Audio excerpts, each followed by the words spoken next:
Hi, I'm Natalia, and I create educational programs for non-native speakers who want to move to native-like level.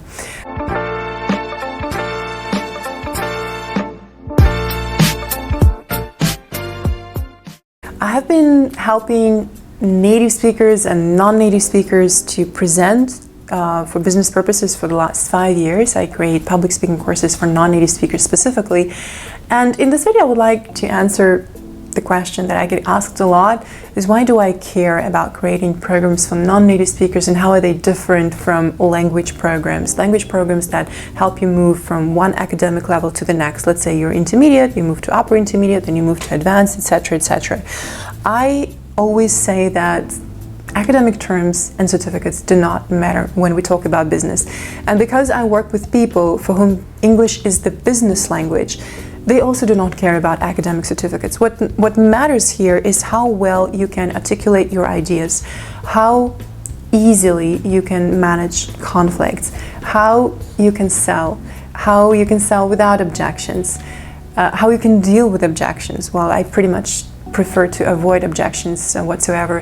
How well you can present yourself to a potential employer, how you can write a resume, how well you can write a cold email to someone that you care about. You know, like all these very, very human communication skills. This is what matters. Academic terms do not matter at all. I know a lot of people who have advanced certificates. I know a lot of people who have the highest certificate you can imagine, this Cambridge proficiency, and their human communication skills are not that developed, and they're asking for help as well.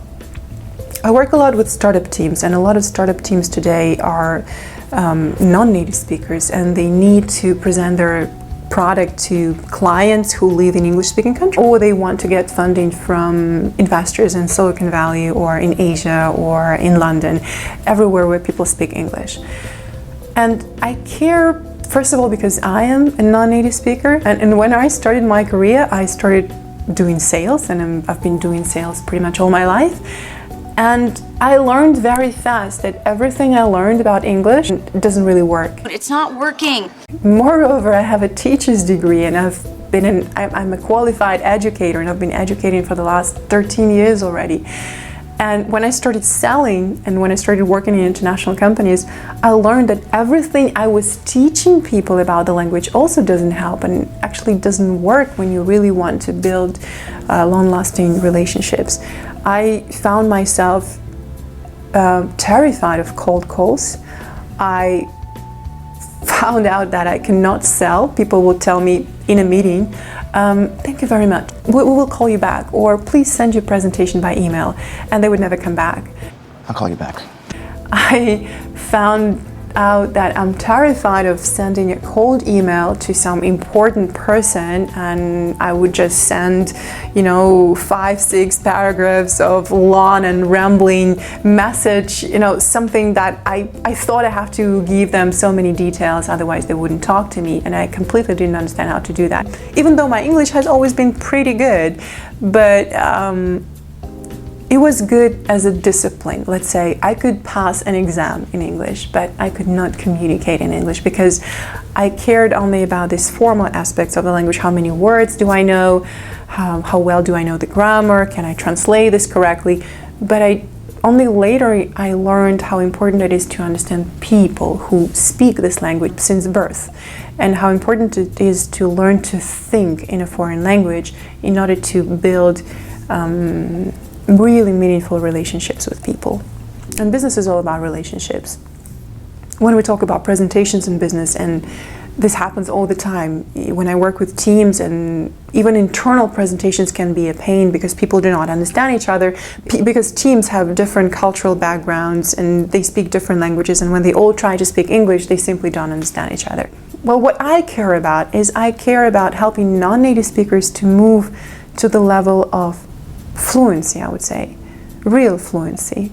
I don't really care what you're going to call it in academic terms, but real fluency is something that cannot be measured by a certificate. It's something that you feel in everyday communication, and it's measured by the feedback that you get from real people who are native speakers.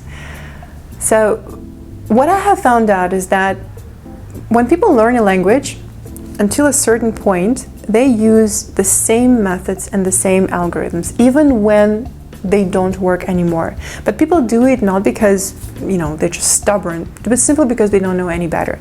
And the methods that I use and I apply and I teach, it's not a unique methodology. It's not something that I learned somewhere. It's from my practical experience, because I learned a lot when I learned a second foreign language, which is German.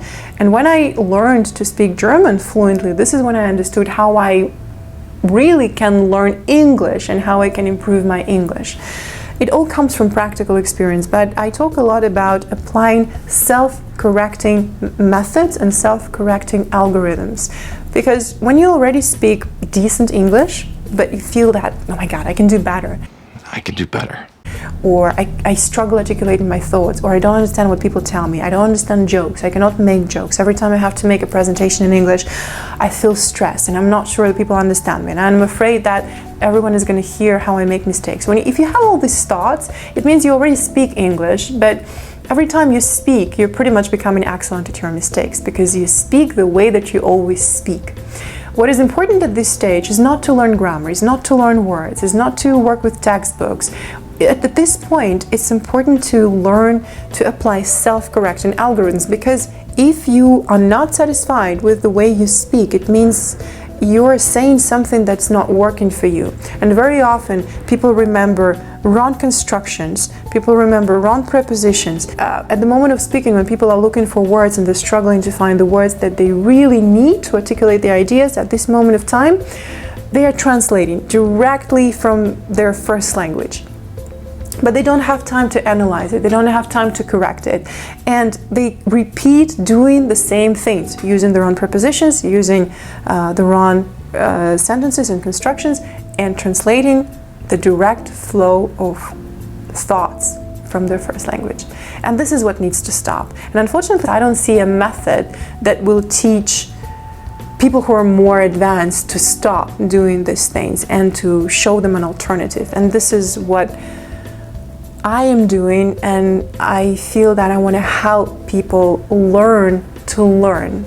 This is one of the most important skills, how you learn to learn. But in order to do that, you need to learn about yourself first. You need to identify what you're doing that is working against you, which prepositions you're saying correctly, why you translate, and where you translate directly from your first language, and which word combinations you're using not very correctly as well. First, you need to identify what needs to be corrected. Then you need to correct it, right? But you need to know exactly what you replace these old elements with. Like, okay, they're not working for you, but where do I find the things that are working? Where do I go? What are the resources? And I give a lot of resources. And then you correct them, and then you practice again and again until it becomes a sustainable skill. And in order to do all this, you need to have a more global and comprehensive approach to learning language. You need to learn to be more attentive to yourself and to other people. You need to learn to learn. You need to learn to be patient with yourself and with other people, because there will be times where you have to do the same tasks again and again. And it's very hard for people to admit that even though you've been learning a language for so many years, the methods that you're using, they're not working for you anymore. Because the methods that you were using when you were a beginner and the methods that you were using when you reached the intermediate level, they're not working anymore if you want to move up. And I haven't found an alternative for myself. This is why I started digging, and I have developed a set of exercises that I'm using for myself. And believe me, every time I work with a group, I do not take the position of an authority, like, okay, I tell you what to do. No, I do the same exercises with every new group that is practicing with me. We do everything together because I keep learning, and people who are working with me, they also help me to keep learning. I learn a ton with every new group. And the reason I care is that there are so many brilliant technical teams, Russian technical teams, Chinese technical teams, Eastern European technical teams, especially technical teams, with brilliant ideas, but they're not able to explain their ideas to the world. There are so many amazing people, but they end up having conflicts with their colleagues or with their bosses simply because they are not saying what they want to say, because they can't, because the way they communicate is not enough to be in that environment where they want to be. Or I see great professionals who could build an amazing career in top companies in the world, but their level of communication skills in the English language is not enough for them to pursue their career, to write a resume, and to do the job that they're required to do. For example, it's not enough to do presentations, to sell, to negotiate. And because, you know, I appreciate this feeling so much that I don't have to think when I speak in English. I mean, I don't have to translate. I switch into another language just like that. Whenever I communicate with native speakers, I don't feel that I don't belong there. On the contrary, I feel like I belong there. You look like you belong here. And I sound very different when I speak Russian and when I speak English. And when I'm among Russian speakers, I also feel like I belong here. When I'm in Germany, every time I arrive in the German-speaking part of Europe, already at the passport control, I feel so confident, I feel great because I can speak to the police officer in German and it just feels like I'm back home. You know, this is an amazing feeling because it erases all the borders and it becomes so much easier to communicate with people.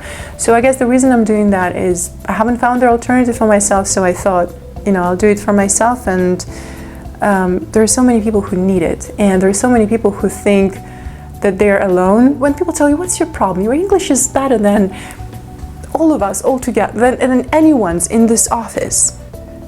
Why are you upset? And you understand that, yes, if you compare yourself to people in this environment, you're probably the best. But if you look ahead and ask yourself where you want to be, and when you find yourself in a situation where you realize it's not enough and it's not that great, you learn very quickly that it's not enough. What you know is not enough. What you can today is not enough. And my job is simply to show that it's possible. And it's possible.